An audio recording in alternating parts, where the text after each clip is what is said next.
Toda ideia nasce frágil, um fio solto, um "e se", um quase. Mas antes de ganhar forma, vem ele, o medo. Ele fala baixinho, ele não é o bastante, que já fizeram melhor, que talvez seja melhor nem começar. E assim, quantas criações morrem antes de existir? Mas e se o erro for parte da beleza? E se o imperfeito for exatamente o que torna a sua arte única? Se você está engavetando suas ideias antes mesmo de dar vida a elas, é sinal de que o medo de não ser bom bastante está te sabotando. Nada aqui é uma verdade absoluta, são apenas reflexos das minhas observações. Alguns pensamentos até fazem sentido, outros são só delírios. Delírios criativos. Tem um personagem que aparece discretamente antes de qualquer criação, e ele nem precisa de muito tempo de tela para poder se revelar. Ele só chega de mansinho e pergunta: será que isso tá bom? E pronto. A mão que ia rabiscar para, a ideia que estava nascendo desiste de existir, o medo de não ser bom não grita, ele sussurra. Mas a gente escuta como se fosse um trovão. E é curioso como esse medo funciona. Ele não ataca na hora de imaginar, de sonhar com a ideia, de pensar, tá, e se eu fizer desse jeito? Ele espera. Espera o momento exato que você decide fazer, e aí ele aparece. Vestido de perfeccionismo, de comparação, de dúvida, ele te convence que sua arte precisa nascer incrível, pronta, sem erro, sem tropeços. Mas a verdade é outra. Toda criação nasce meio desengonçada. Sabe aquele bebê girafa tentando andar pela primeira vez, as pernas fininhas, tremendo, quase caindo, mas insistindo? A criatividade é assim. Mas a gente tem o péssimo hábito de ver nosso primeiro rascunho e esperar que pareça uma obra-prima, como se Picasso já tivesse nascido com um pincel na mão e um plano perfeito. O problema é que a gente mede o nosso início com a régua final dos outros. Compara o nosso primeiro passo com a corrida de quem já está na estrada há anos. Mas ninguém vê o caderno de rascunho de quem chegou longe, só vê a obra final. E aqui está um dos segredos. O que separa os que criam dos que desistem não é o talento, não é o dom, não é um passe VIP da confiança. É a disposição de continuar mesmo quando a cabeça grita que não é o suficiente. Criar é aceitar o erro, é dar risada do traço torto, é desafinar e continuar cantando, ensaiando, é lembrar que a arte ela não precisa de perfeição, ela precisa de presença. E se você já duvidou do seu próprio trabalho, parabéns. Você está no mesmo barco que todo artista da história. A diferença é o que você faz com essa dúvida. Você deixa ela dirigir ou coloca ela no banco de trás e segue a viagem? Se você está curtindo esse episódio até aqui, não esquece de avaliar ele aqui no Spotify, marca com 5 estrelas e segue o programa para não perder os próximos capítulos, tá bom? Mas voltando, a gente já entendeu que o medo de não ser bom bastante não aparece na ideia, mas sim na execução, e que ela veste mil disfarces para nos convencer a parar.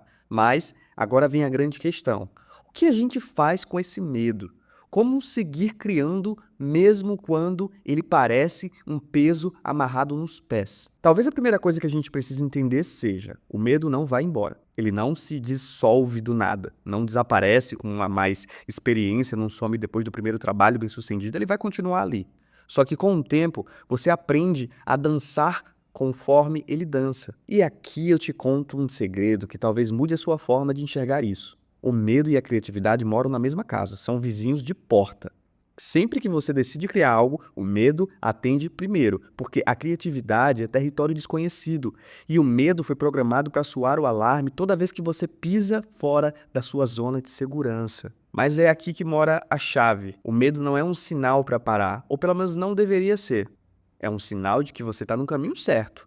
Se não houvesse o medo, significaria que você está fazendo algo previsível, algo que já sabe fazer de olhos fechados. Se há frio na barriga, se há hesitação, então há descoberta, minhas amizades. E descoberta é o que mantém a arte viva. Quer uma prova? Pega qualquer grande artista, qualquer criador de conteúdo que você admira, e se você pudesse sentar e perguntar para eles se ainda sentem o medo antes de começar um projeto, eu te garanto que a maioria diria: sempre. mas eles fazem mesmo assim. Tem uma história que eu ouvi que é sobre o David Bowie. Ele dizia que quando ele estava criando, gostava de se imaginar entrando no mar. Ia caminhando, sentindo a água subir, passando pelos tornozelos, depois pelos joelhos, pela cintura.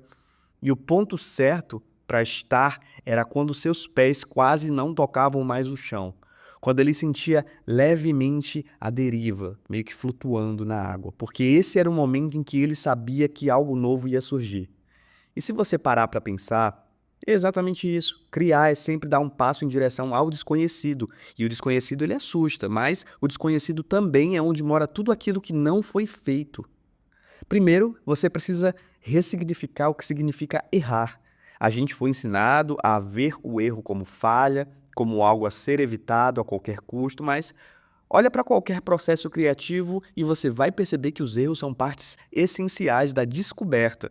Se a gente só caminhasse pelo seguro, nunca sairia do lugar. O erro não é o oposto do acerto, o erro é um caminho até ele.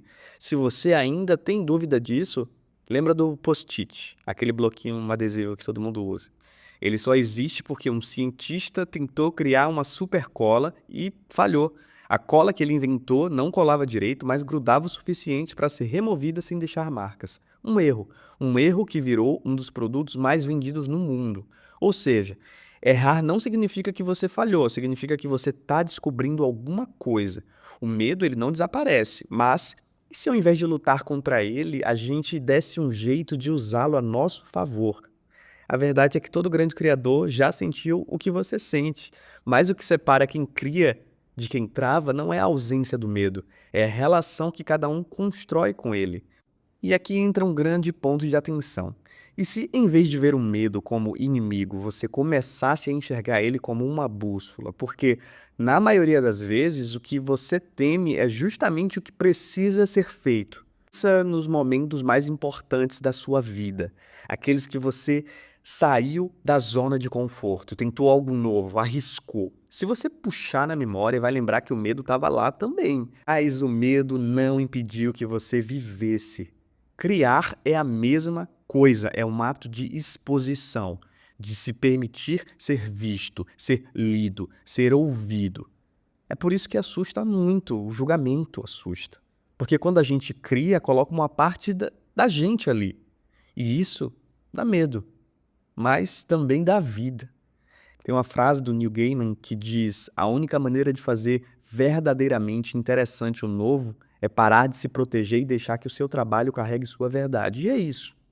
O que torna a sua arte única não é a ausência de falhas, é a sua assinatura, o seu jeito de ver o mundo, o que só você pode trazer.